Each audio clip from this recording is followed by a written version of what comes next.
All right. Hello, everyone. On behalf of the Taproot team, welcome to today's event. It's our social issue spotlight on workforce development.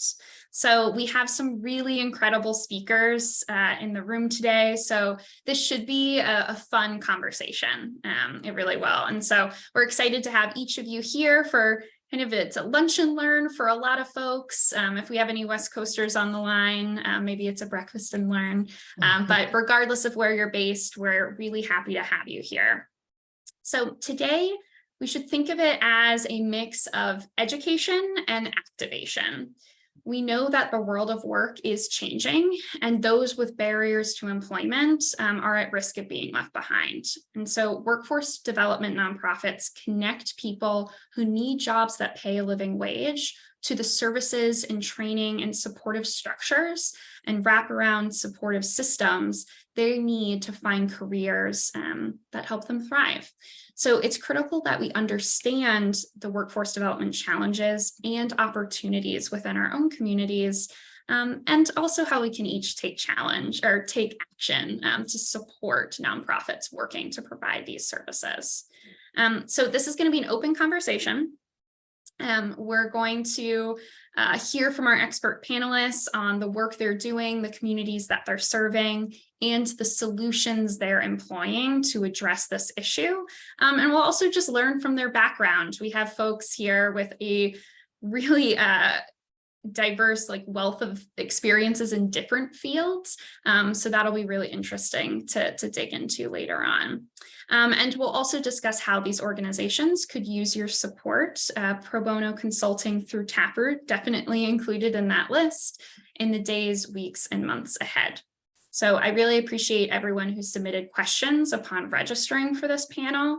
We'll be using those questions to kick off our panel.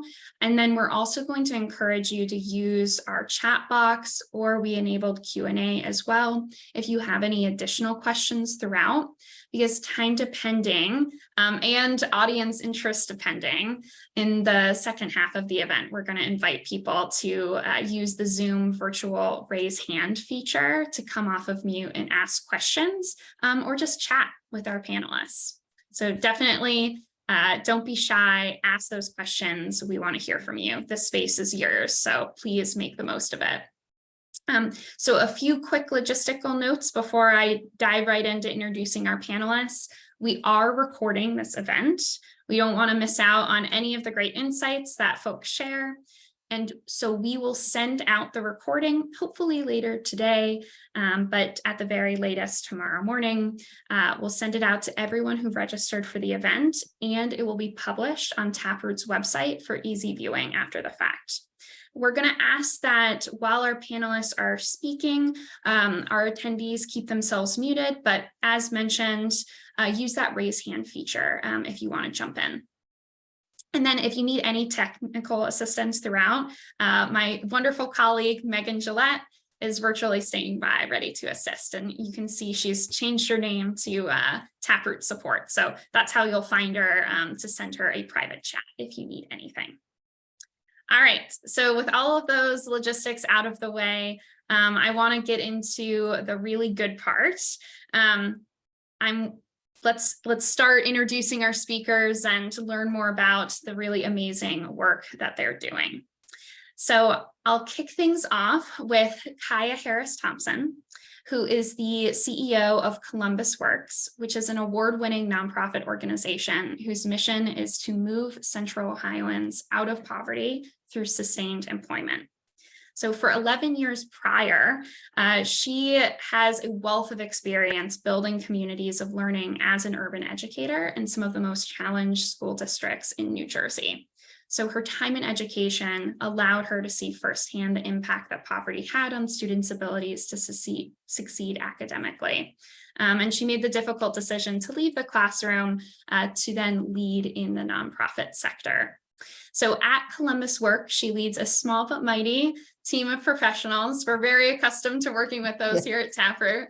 And this team delivers expert workforce development, job readiness, job placement, and career coaching services to job seekers and employers in the Columbus metro area.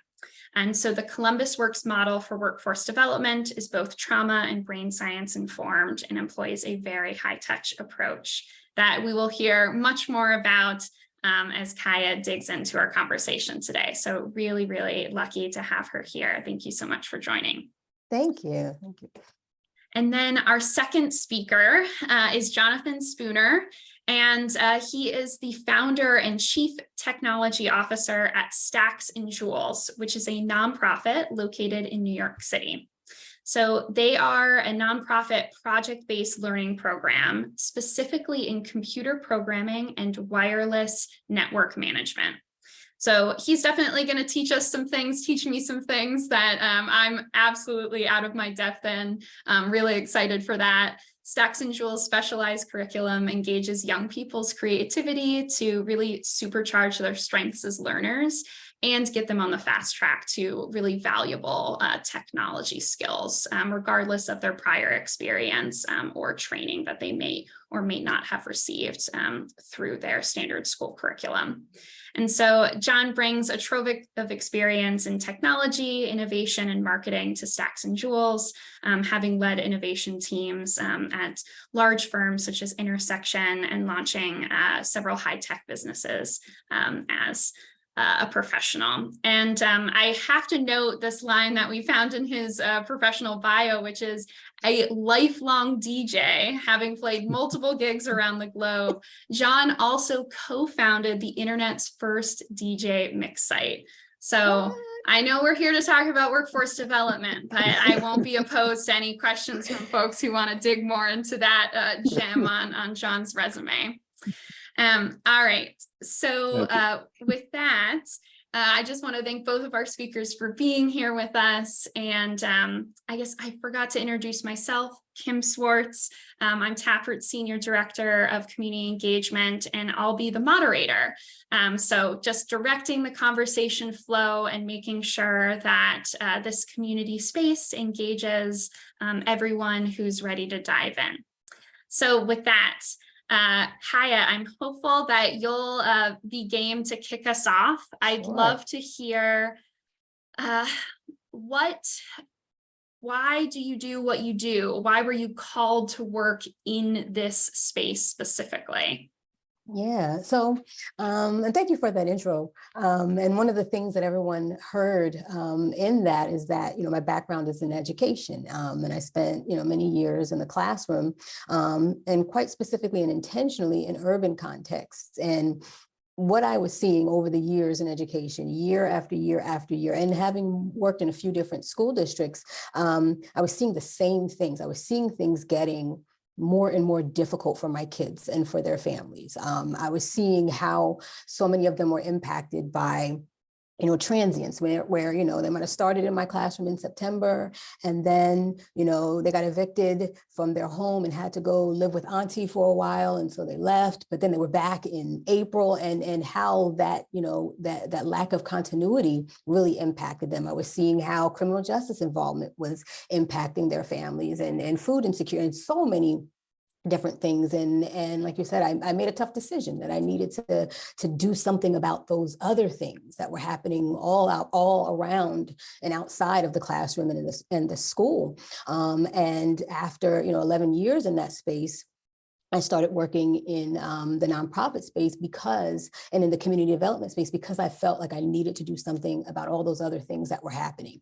And with the intention of really wanting to make an impact on, at the time, kids were my focus. Was that's the space that I was working in, and for the last 11 years I've been working in nonprofit leadership, and I've been learning so much more about how poverty, its sort of tentacles, or just impact so many other things, so many other groups of people, and how life is getting increasingly more and more difficult for people just to survive. I'm not even talking about thriving. I'm talking about just to survive, just to meet folks' basic needs. And so I am very deeply concerned about poor people. And I use that term very intentionally. Some people get offended when I use the term poor people, but I do use it intentionally. But I'm very concerned about what's happening as far as the conditions that have created and continue to facilitate poverty in our country. And so that's led me into this space. When you talk about tackling and abolishing, eliminating poverty, there's so many different sort of pieces of that puzzle, right? There's advocacy work that needs to be done on a legislative government level. And in terms of, direct services in communities, one of the best ways for folks to be able to earn money, because that's how you get out of poverty, earn money, is through full-time employment that pays a life and family sustaining wage. Right. And so that's why I'm here. That's why I'm doing this work and leading this amazing team that I have here, with the hopes and with the goal, with the mission of really partnering with people so that they can live the lives that they've imagined for themselves, and become economically self-sufficient, to reach their goals. And we are committed to helping folks do that through full-time work here. Beautiful. John, I saw you just nodding along, like punctuating everything that Kaya was saying. So I'm looking forward to hearing your response to the same question. What drove you to this space in the first place? Well, my nodding was just in agreement with her ethos and the thrust of why she's doing this and the reasoning behind it. I came in a very different way. I was working in technology. I was really lucky. I came out of college right as the web was like all text, and I was riding that wave as technology. And I was a philosophy student who learned about how to build web pages. So I was like, sick, this is a great job. And I like went to New York and did my thing. And that opportunity was just handed to me on a plate. And it was like, oh, wow, okay. And I took advantage of it. I really rode it all the way. And, I rode it all the way to where I was an executive at Alphabet. I was working on an incredible project. It was called Link NYC. It was a project to put free Wi-Fi throughout all of Manhattan. And then plan was to go out into the outer boroughs. And we did one study where we were asking around, what would the impact be of free internet to you and your neighborhood? And we went around Manhattan, and everyone was like, oh, it would be great, but I might use my phone, or It was all kind of quibbling. And then I went out to East New York, which is a very, very, very poverty-stricken area in Brooklyn. And I interviewed a mother and her son. And the most poignant moment was the son came out of his room with a stack of Metro cards and was like, these are the Metro cards I have to use every single night when I have to upload my homework. And I have to go down to the Burger King downtown on Fulton Street and upload it through their free Wi-Fi, because there is no free Wi-Fi in all of East New York around them. And this was like that ding moment where you're just like, whoa, what am I here doing? I'm talking about giving free Wi-Fi to rich people in Manhattan. Like, what is going on? And so that really, God, I'm choked up. That really hit me. And so I all of a sudden was like, all right, that's it. What can I do? How can I connect to this audience and bring, that opportunity that was handed to me and got me into professionalism? How do I do the same? And so basically myself and my best friend from second grade, Mike Conway, who's our executive director, he's been an educator in high school math and such for 25 years, and I had been a technologist, and we kept on over the years trying to figure out, how can we work together? How can we possibly do this? And we found building automation, which is the focus of our program. It, as a vocation, is totally drained of talent. It desperately needs talent, and the companies that are in that space are so desperate that they're hiring entry-level people just to possibly train them. And you can start at like 60,000 and get up to 100,000 within 3 to 5 years. So this was the magic on-ramp that I was looking for. And so Mike and I spent a year beta testing it in Boston, and then building it so that we could launch it in New York. And that's kind of the arc that got me into this. And it was a real ding moment of what really shifted me. But now I can't imagine being back in the for-profit sector after being in the nonprofit sector and always being able to throw it down and be like, yep, well, hey, you guys have to pay us more money. And I'm not doing this because it's lining my pockets. I'm doing it because I'm helping someone. Right. And that makes me a better negotiator. That makes me much more mighty in my stances and things like that. So that's really why I was so happy to get into the nonprofit space and have that as the, basis that I could, encourage people to support it with. And I'm so glad we were recording those introductions, because I'm going to need to watch these back just when I need like a jolt of inspiration. It's really, really incredible hearing both of your stories and what fuels your passion for this work. I want to talk about what keeps you going, like what sustains this passion in your day-to-day work, because I know it's tough, and I know it can be draining. And so it would be helpful to dig a little further into what's a pressing workforce development challenge that's impacting people in your community right now that folks on the line need to know about, and tell us about how your organization's work and mission is specifically combating that challenge. And open to whoever wants to jump in first. Yeah, there's so many, and I'm sure John can can connect with this. There's so many issues and things that impact work, right, and people's ability to work. I think two that we see that really are impacting folks being able to get to work. And it's interesting, we had a staff meeting yesterday, and I was talking with my team about this, is a serious increase in mental and behavioral health challenges, to the point that it really is precluding folks from getting to work and staying on the job. Right. And then also access and inclusivity issues, particularly where poor people and along socioeconomic lines are concerned. I think in the DEI space, we hear a lot about ways that we have to become more inclusive. And I often find that what's missing from that conversation is talking about inclusivity for folks who are coming from a context of poverty into, the American workplace, which is largely a middle-class construct. And so there's some issues that happen there. And so we see a lot of that in our practice here in Columbus. And as far as, and a third, you asked for one, Kim, and I'm sorry. Keep them coming. But a third, and it's something that folks probably don't readily identify as being a workforce issue, but it's childcare and the lack of affordable childcare and access to childcare. And it really does prevent many, many people, and we see this often, from getting to work, either because of access in itself, or because of a threat of the loss of benefits that pay for childcare. When they start earning a little bit more money, that whole benefits cliff, we could probably do a whole session on benefits cliff, and how that is a barrier to sustaining employment.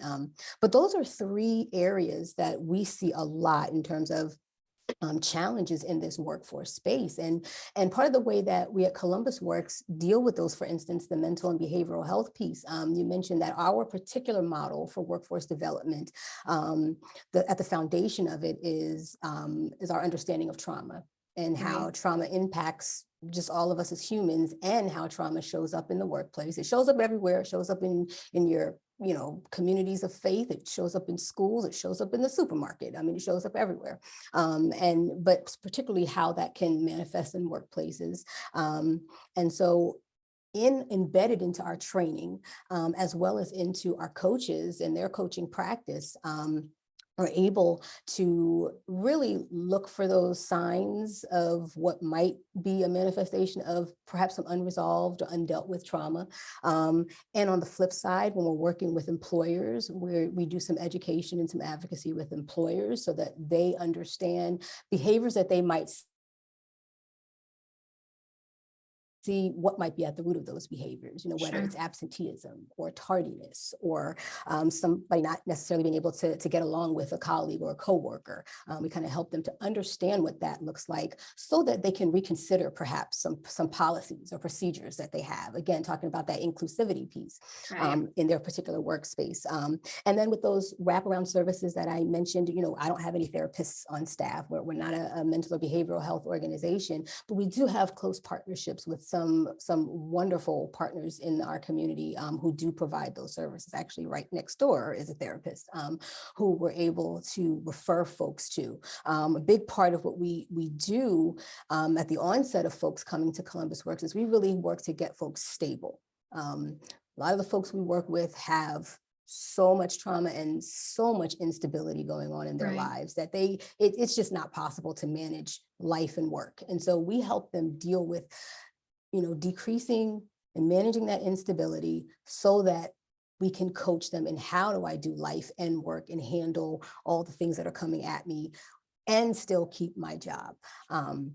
And then as far as the access is concerned, one of the things that we share with folks, when I'm talking to employer partners and, other stakeholders is that, when you think back to your first job and how you got your first job, there are many folks who got a first job or have gotten jobs over the years because you knew someone who knew someone who had a job opening, but and that's great, right? And we need those networks. And I think over the years, we've learned more and more that, your network in terms of career trajectory plays a huge role in that. Well, what if you don't have a network? What if you grew up never seeing anyone in your family working?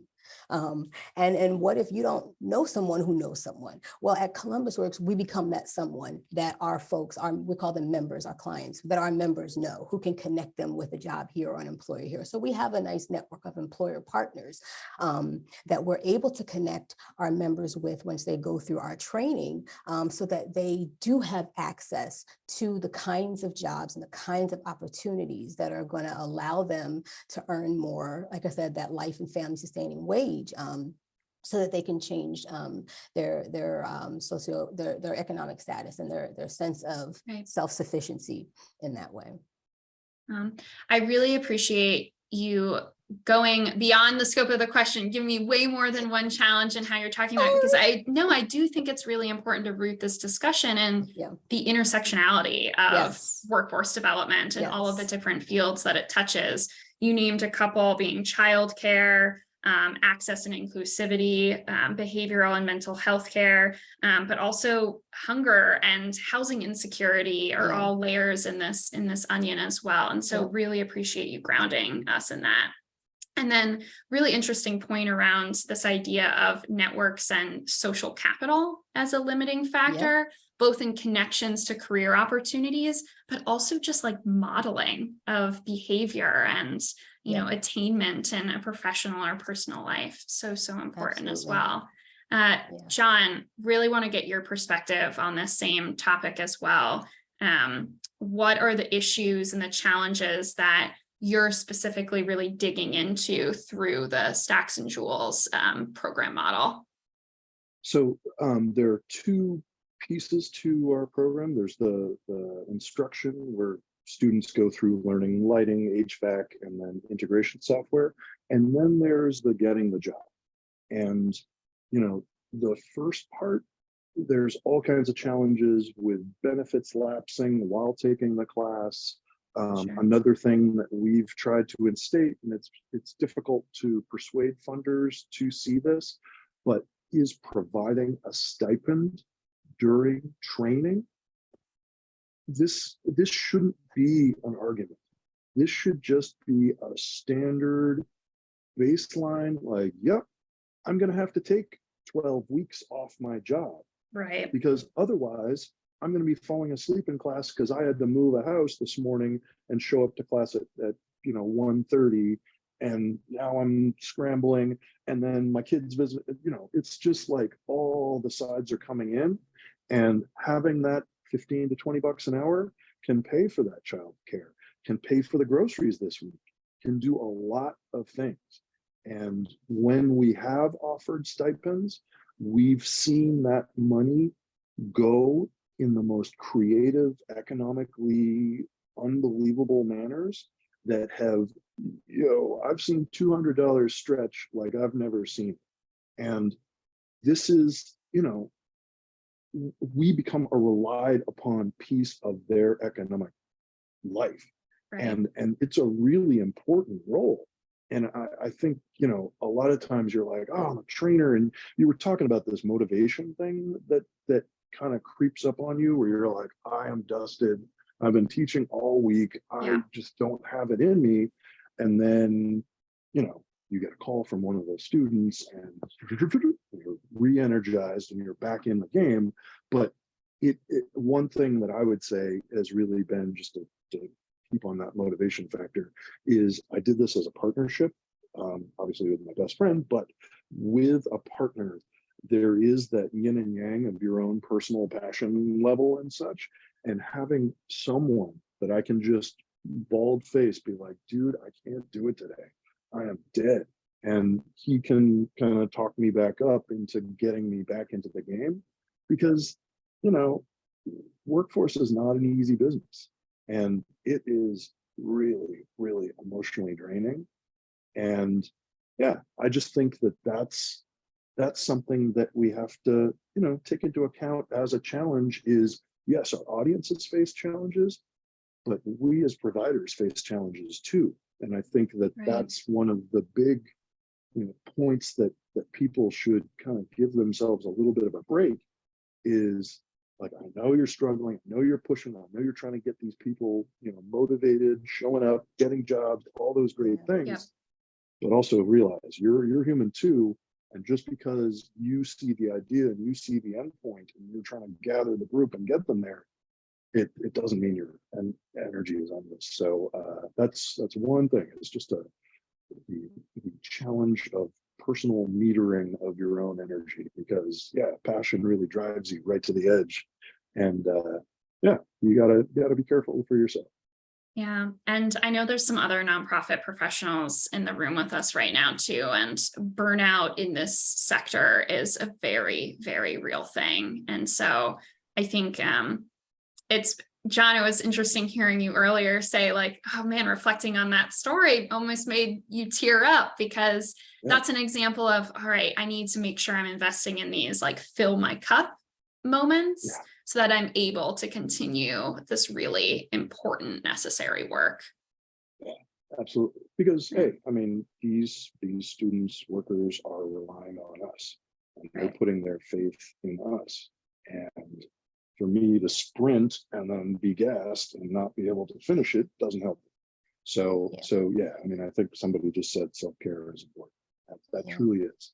And I think, that's one of the challenges we in this industry face is, we're so outwardly looking and, so much help, and we can offer benefits and value and that we seldom are like, oh, wait a minute, I'm exhausted. So that's definitely one of the challenges that we have to deal with. Well, I want to get into some of the questions that folks submitted in registering for this event, because we have some really great ones. And as we start to dig into some of these audience questions, I really encourage everyone on the line, think about if there's any discussion points that you're really interested in digging in with Kaya and John on, because I would love if you just use that virtual hand raise or plug it into the chat that you'd love to jump in with something. I'll make sure that we make space for you in the conversation. But we had a really interesting question submitted in advance by someone asking about actually breaking into the nonprofit sector. And they're looking for something with a paying job. And because they can't afford to volunteer their time and work their way into a paid position. And I feel like John and Kaya, you both mentioned aspects of this too, right? With John, you're covering of like burnout, how much is too much. And Kaya, your very interesting career transition and pivot you made from education to nonprofit. So Kaya, why don't we start with you first on this? Yeah, I will say that in what I've been experiencing, and I'd love to hear from John too, as well as what's happening on the East Coast, Northeast region. But as with many other industries in the workforce space here, we're also experiencing lots of job openings. We actually, I'm a part of a convening of nonprofits, sort of a coalition. They just issued a report where we all contributed data about, open positions that folks had, and it was close, approaching 2,000, maybe about 16, Wow. 1,700 between all, a couple hundred organizations, positions that are open. So there are positions that are open and organizations that desperately need folks. And I would venture to say, as someone who does this hiring, someone who's coming from a background that may not be sort of straightforward, nonprofit in whichever context it might be, is really desirable to me in particular, because that person is bringing some knowledge, some skills, some experience to contribute to the team that may not be present there. And that comes with some perspective and perhaps some radar for different things that might not be present on the team. So know that if you're coming from a different background, I think what you can potentially bring to any nonprofit is going to be super, super valuable. My experience with transition, and it's been, oh man, if anybody looks at my LinkedIn and they see all these different jobs I had, like, what is this girl doing? It makes sense to me though. And it really prepared me to be sitting in the seat that I'm in now. But my first nonprofit job out of education, I was working in political organizing. And believe it or not, they sent me out here to Ohio. I was living in, born and raised Jersey. They sent me out here to Ohio, up in Cleveland, and I was working on the Obama for America campaign. And I tell you, one of the most amazing experiences of my life, but it really grounded me in my nonprofit work in terms of being a community organizer, political organizer, because everything that I learned from that experience has played into all of the experiences that I've had in the nonprofit sector since then. And that was really sort of on a whim. I said, let me submit an application and see what happens. And months went by, I didn't hear anything. So I'm like, okay, well, I'll, explore and see whatever else is out there. But that's how I initially got into the whole nonprofit space. And of course, that led to lots of other opportunities in community development and in youth development. And I've worked in hunger and issues and food insecurity as well. And so what I would say is look for, I think in pretty much every major city region, you have these organizing bodies of organizations or coalitions that are organizing lots of nonprofits together. And that could be a huge resource for looking for opportunities outside of, job boards, LinkedIn's or what have you, if you can connect with them. Sometimes they have job boards. I know the one that I'm a part of here, when I'm hiring, that's the first place that I'm submitting jobs to. I'm not necessarily going to LinkedIn or Indeed first. I'm going there first. So if you would look for those kinds of convenings where you could have access to many different types of organizations that might be looking for folks and hiring for folks, I think that would be a great starting point. And two, if you're not quite sure exactly what you want to do in nonprofit world, ask for informational interviews with people. People love to talk. We love to talk about what we do. Like John and I, we could probably sit on here for 2-3 hours talking about what we do, right? But folks love to talk about what they do, particularly nonprofit people. We are a special group of people, I think, and because we're passionate. We really believe in what we do. We love what we do. And so too, through those kind of organizing bodies that are bringing lots of nonprofits together, you could have an opportunity just to talk to people, find out what they're doing, and their particular role, what their particular role does. And you might be surprised at opportunities that might come up from that. Perhaps they're not hiring at the moment, but they remember that conversation they had with that, really curious person, and it might ring you up a little bit later. So that's a piece of advice that I would give to someone who's really looking to just get into the nonprofit space. I love that. I would Please, add John. on to that, just keep in mind the scale of the organization you're approaching. Because if you're coming in with no experience, that's great that you've got life experience and all these options. If it's a big enough organization, they can kind of bring you in, train you a certain way, figure out where you might fit. I mean, Stacks and Jewels is 4 people. We would basically hand you a shovel and be like, all right, bye. And I mean, it is like, you're gonna have to figure it out on your own. Yeah. So if you're really looking to kind of career transition into a salary position, that type of thing, then yeah, I would definitely try looking at, and to Kai's point, I mean, those organizing groups are everywhere in the nonprofit sector. I just went to an employment trainer committee or coalition. And if you're interested in workforce, there will be a workforce nonprofit organizing body in your city. And generally those are going to be, as Kai said, closer to the source, instead of going to Indeed or LinkedIn and having to, make it through all these different interviews and layers and so on and so forth. If you just go to one of those workforce meetings, it's as easy as sitting right next to the person and being like, oh, hi, I notice you're from blah. I'm really interested. What do you guys do? And take it from there, because as Kai said, nonprofit people will never shut up. So they will talk. But it's because of the passion. It's because of the passion. Totally.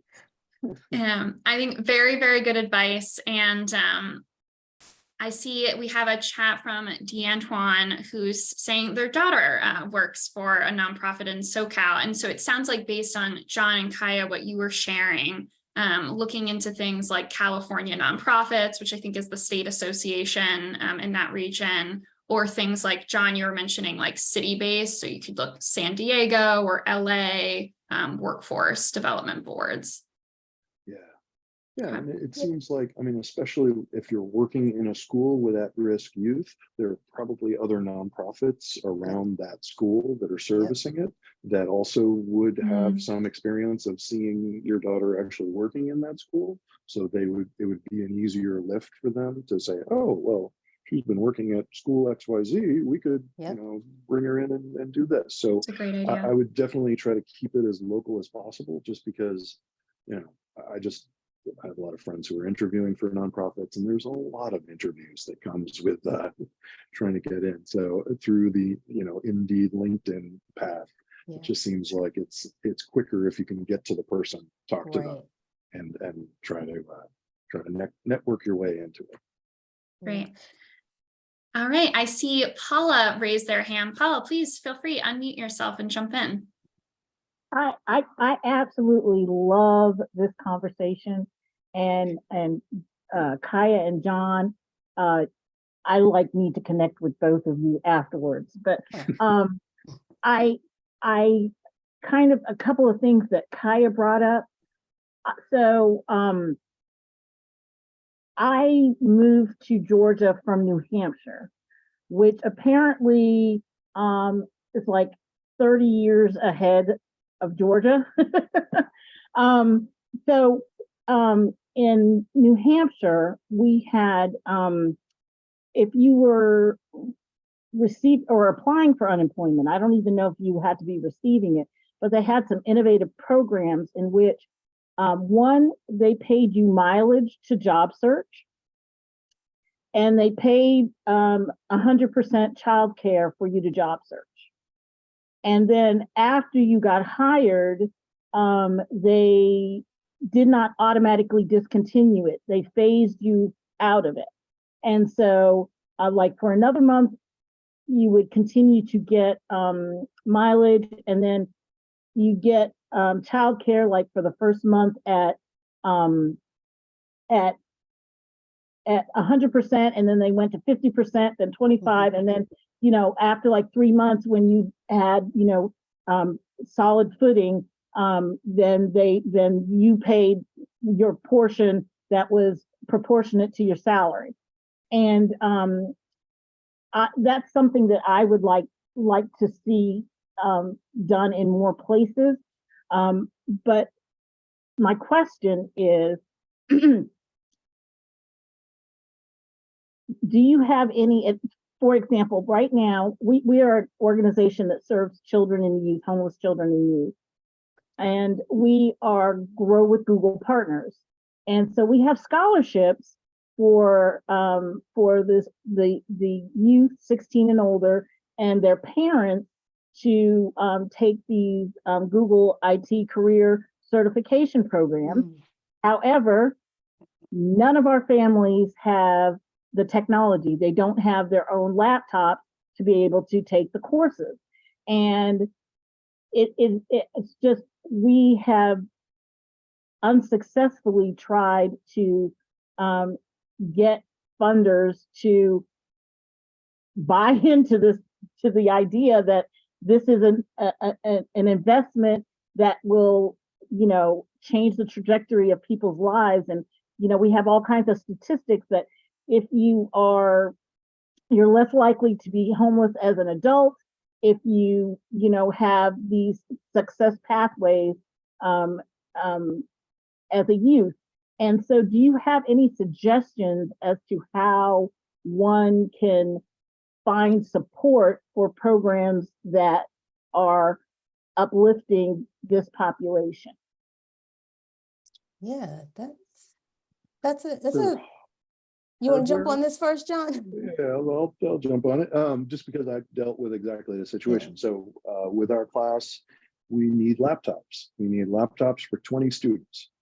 And they can't be Chromebooks. They have to be Windows machines, but you're not like doing 3D renders and video editing. You're just doing basic web stuff and so forth. So what we did is we have just befriended IT departments in a lot of large corporations. And those IT departments go through laptops that you would not believe. And so I get 2-year-old laptops from them donated, and it's pretty straightforward. I would caution against approaching the company for this donation, because then they'll get all flummoxed and be like, well, you have to qualify and we have to put you through an application. Whereas if you just, I mean, honestly, I went to a meetup and met an IT director and started talking his ear off about what's again talking. And you know, was like, hey, you know, it seems like you guys go through laptops. We need them. Is there any way we could work this out? So that type of social engineering can often bear more fruit than going and asking Best Buy for computers or something. So that would be one suggestion. Yeah, John, that's a great suggestion, and something that I was thinking about in terms of tapping into relationship building with folks versus, you know, because sometimes that's our first inclination. Oh, I'm going to go to Apple, I'm going to go wherever, and Exactly. It's going to be tough if you do that. But what John suggested, I think, is spot on in terms of connecting with people at those organizations. Another thing that I might suggest too is, and I'm not sure like what the makeup of your board might be, because I've actually had to do this previously, and I worked in youth development, and we had kids going into internships, and they needed, and this was during COVID, and they had to have, you know, laptops. One of the things we did was tapped into our board members and asked them to ask their IT departments and folks at their places of employment. We asked volunteers to talk with their IT departments to find out if they had laptops that, you know, were in good condition, because we couldn't afford to rehab laptops or anything like that, but ask them. So we kind of organized other people to go out and find these things that we needed, people who were connected to us, who understood our mission, so they could speak, you know, about us and what we were trying to do. And so instead of, you know, a couple of people asking, we've got, you know, a couple dozen people out asking for us. So if that's something that's available to you, I would encourage you to do that. And most recently here at Columbus Works, you know, because again, we're a small and mighty team, and we're a small nonprofit, and, you know, money is tight.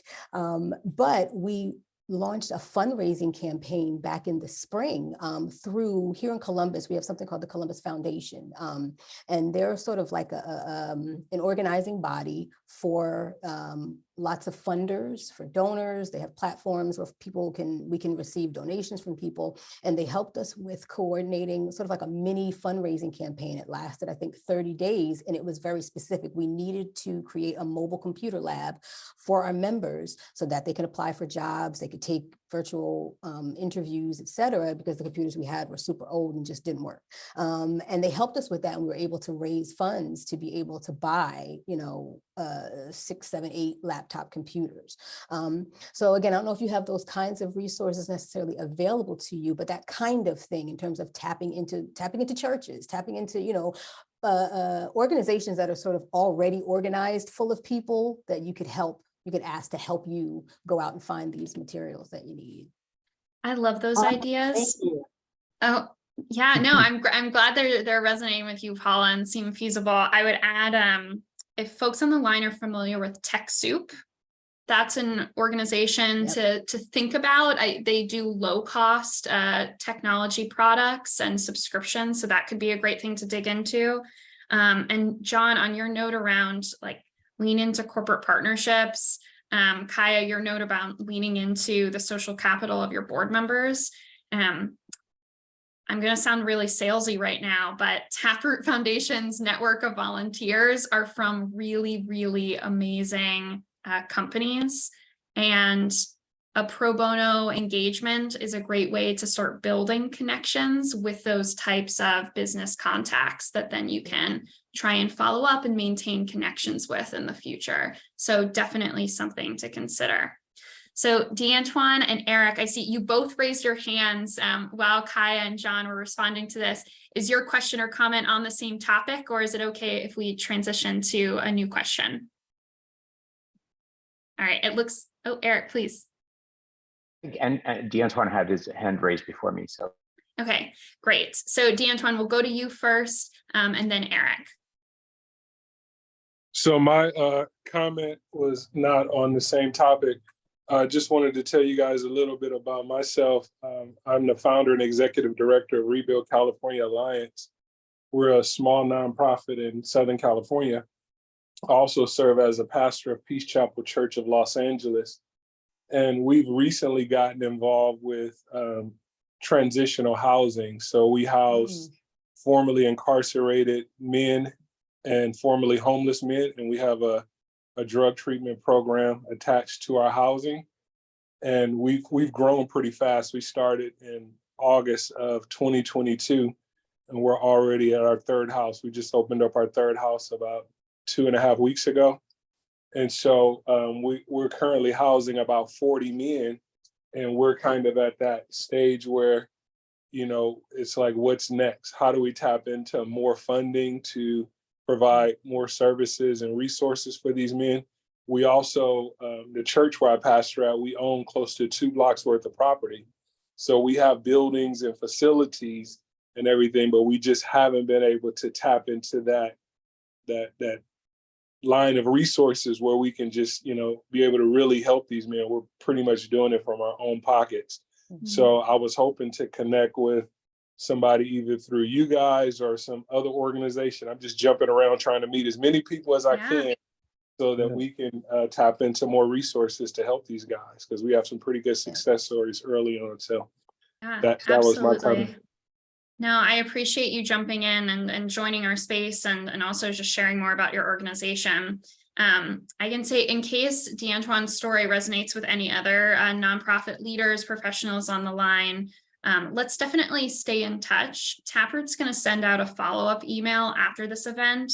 And let's start a deeper conversation. We have nonprofit coaching services available that Taproot staff members provide, and these are especially popular with startup and early stage nonprofits who are looking for a little bit more guidance on, all right, our to-do list in marketing, IT, finance, strategy is so extremely long. Where do I even begin?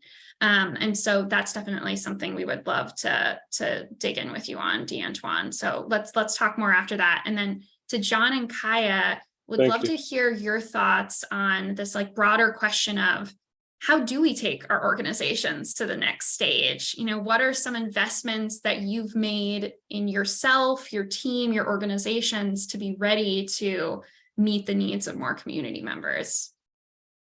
Yeah, I think our organization in particular, you know, I say we're relatively young. We've been around for 7 years. We have a small staff.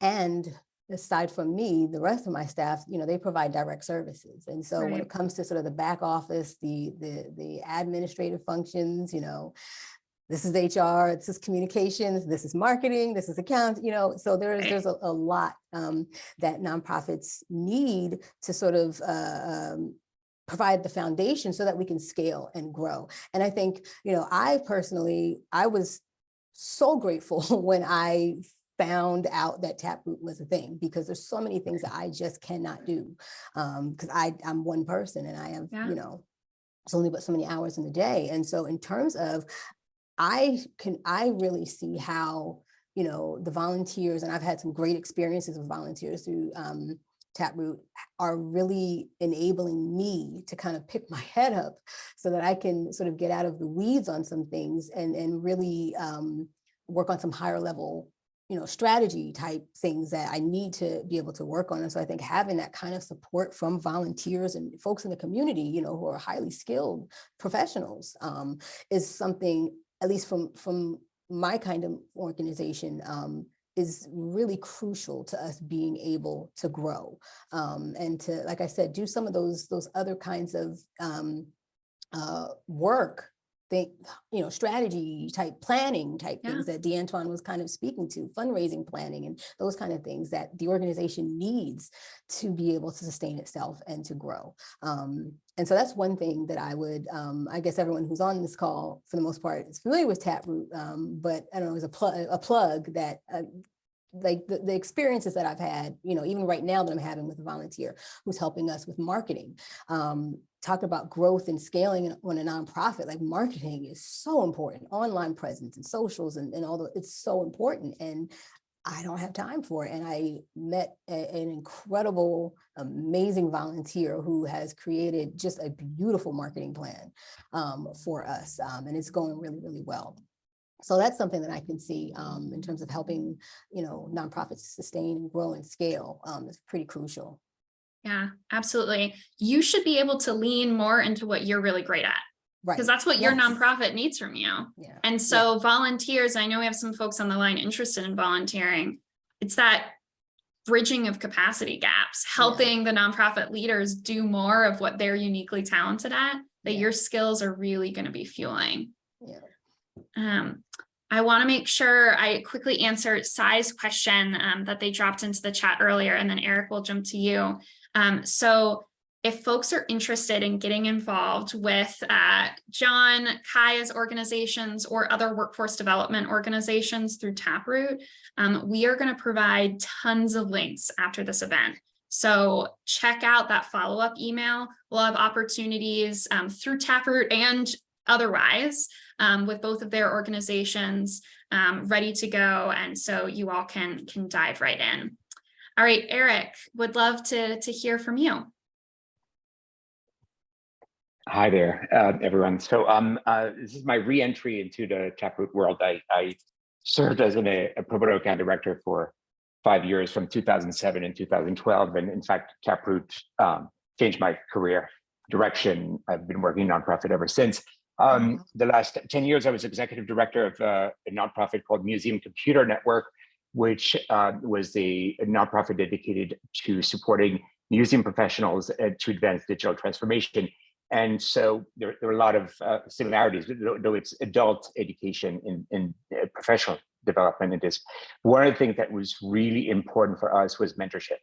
And I know it was mentioned here, but especially for younger at-risk youth, I think mentorship is really important. We had a mentorship program connecting professionals with each other, or peers also, in career transitions, or dealing with a promotion, or wanting to promote, or getting promoted. I cannot underscore the importance of those relationships in addition to everything else that you guys do. Just all I wanted to say. And I was a one-man show at MCN as well. So if you need me on startup mode in nonprofits, happy to offer some support there as well. Wow.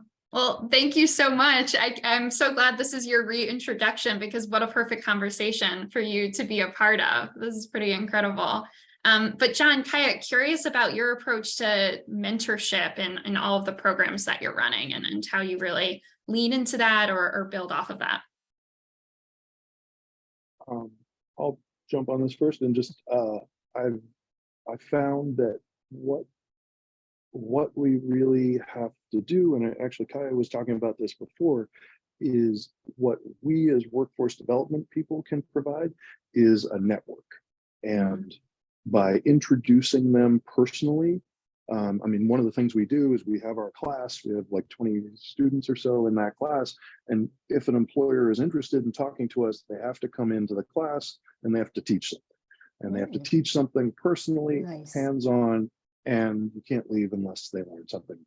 And that's like a great way to put down the soil so that you have the one person, you have the student, and they might talk and start, but it's really up to the student and that person to create that mentor like lockup, because the mentorship, I mean, that's a very intimate role that really develops over the lifetime of the professional. I have mentors who are still in my life. I mentor others, and it's something that really comes to you personally. You really have to like, I see myself in this person, or, oh, they have an interesting, approach, or whatever it is. And that's what really glues you together and turns it into a mentor relationship. I think what we can offer is that stepping stone that leads to it.